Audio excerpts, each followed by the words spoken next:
Hey there, welcome back to my channel. In this video, I wanted to show you a fun and easy way how you can paint a Christmas tree that is perfect for our current winter and holiday season.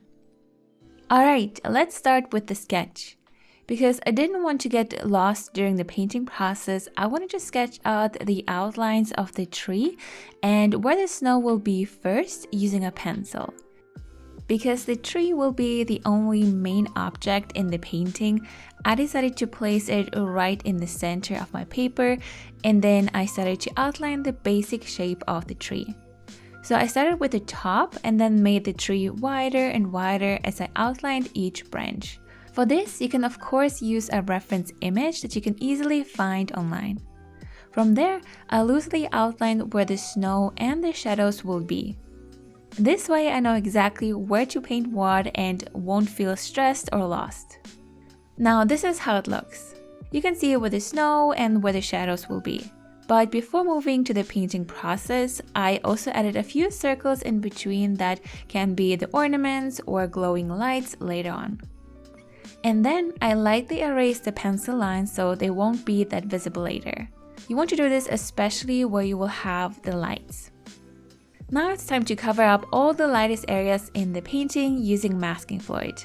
So in this case, I used my liquid masking fluid to cover up the top of the tree and the ornaments because this way it will be a lot easier to keep those areas free from any paint. So when we go in and paint the glowing light or ornaments, they will be super vibrant because the paper will be shining through the paint. If your masking fluid is liquid enough, you can also use it to sprinkle little dots here and there to cover up the paper and to turn them into white snow later. Now we just need to let it dry and we can start painting. Now because I didn't want to worry about paper buckling, I decided to apply water to the back side and the front of the paper. But if you use a watercolor block, you don't really have to do it. Here I'm using a sheet of 100% cotton cold pressed watercolor paper that I cut into size. Now with this water technique, you don't necessarily have to use tape to tape down the paper because the soaked paper will stick to the board by itself. But I wanted to see if I can keep a little frame around the painting, but my tape wasn't the best for such technique, so most of the paint seeped through anyway. But as I said, you don't really need tape as long as you apply water to the backside and front and really make it fully soaked in water. The paper will automatically lay down flat and stick to wherever you place your paper. Now it's time to paint. For the background, I'm going to use only one color, in this case indigo blue. I just recently discovered it for myself and I really love this hue. So first, start with a light wash of paint. Here I'm just went over the entire painting and even covered up the tree because I don't want the snow to be just shiny white. I still want the blue light being reflected on the snow. As you can see, my board was also slightly tilted so the paint can evenly distribute itself downwards and don't move in every direction. From there, you want to build up your background. So I wanted the tree to look like it's lit by a light source from above, so I tried to keep this area light and added a concentrated mix of color to the left and right side to make it look like there are other trees in the background that you can barely see. So I applied the paint as if I'm painting every branch of those trees and let the paint lightly blend into the background.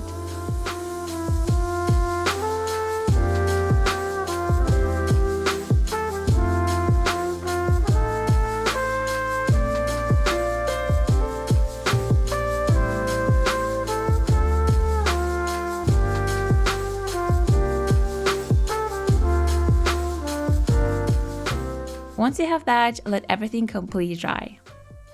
Alright, now it's time to prepare the ornaments or lights on the tree.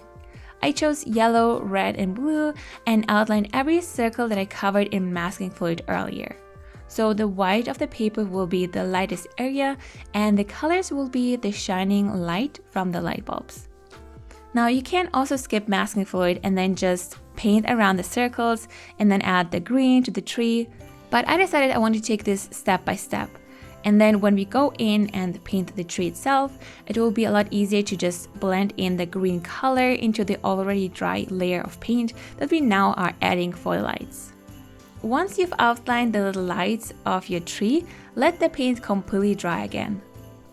Now it's time to actually paint the tree. For this step, I'm going to use a mix between my green paint and my indigo color that I use for the background and just switch between those two.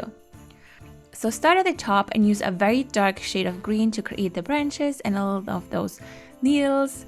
From there, use a clean wet brush and blend out the green color around the lights you painted earlier. As you can see, as you blend out the dark paint, it gets lighter and blends nicely into the glowing light. Now you can continue this step as you move down the tree, but remember to keep the area empty where you want the snow to be. It's basically the negative painting technique that I showed you in one of my older videos. Instead of painting the object, so in this case the snow, you paint around it to create it. Once you reach the bottom of the tree, we can go ahead and build on top of this first wash of paint.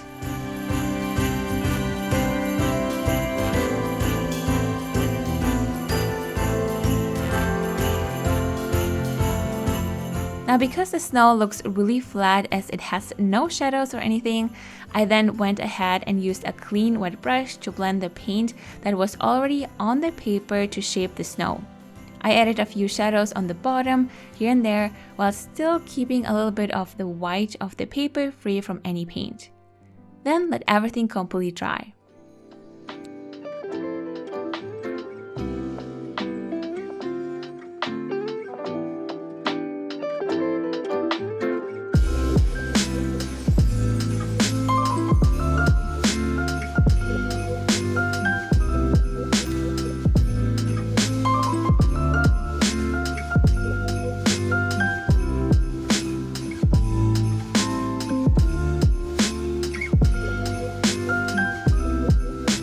Once everything is dry, we can go ahead and remove the masking fluid to reveal the white paper underneath. Can you see how bright the lights already look? Now all we need to do is blend out the paint with just a little bit of water. So in this step, you want to carefully reactivate the pigments and lightly blend them towards the center of the white circle. If this is not possible, you can also apply just a little bit more paint on top and then do the same. The goal is to create a transition between the white paper and the paint. Now at this point, you can keep the tree painting as loose and abstract as you want, or you can continue adding more and more details and depth. In my case, I used my dark green color and went ahead and added more loose lines here and there to create the needles.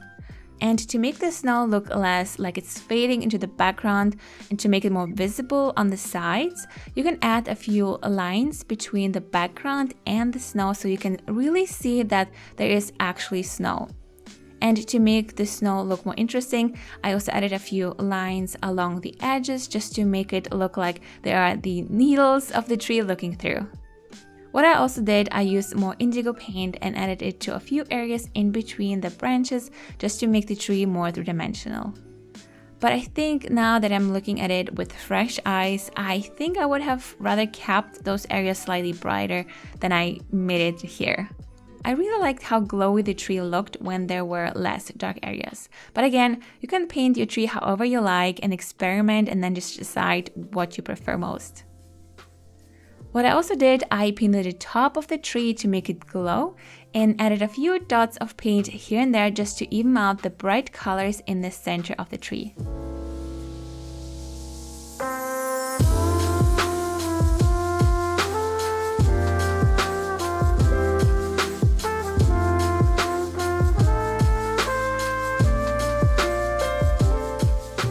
What you can also do is you can add a little bit of white gouache to the wet paint and let it blend into the watercolor below.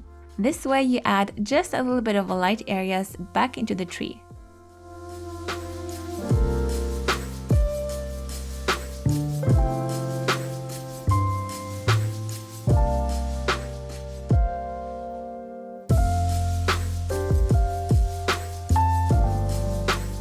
Now to make everything look more interesting and fun, let's add some snow to the background as well. For this step, I mixed a little bit of white gouache with water and sprinkled the liquid paint all over the paper until I was happy with the amount of snow. Now we just need to remove the tape and it's time for some final touches.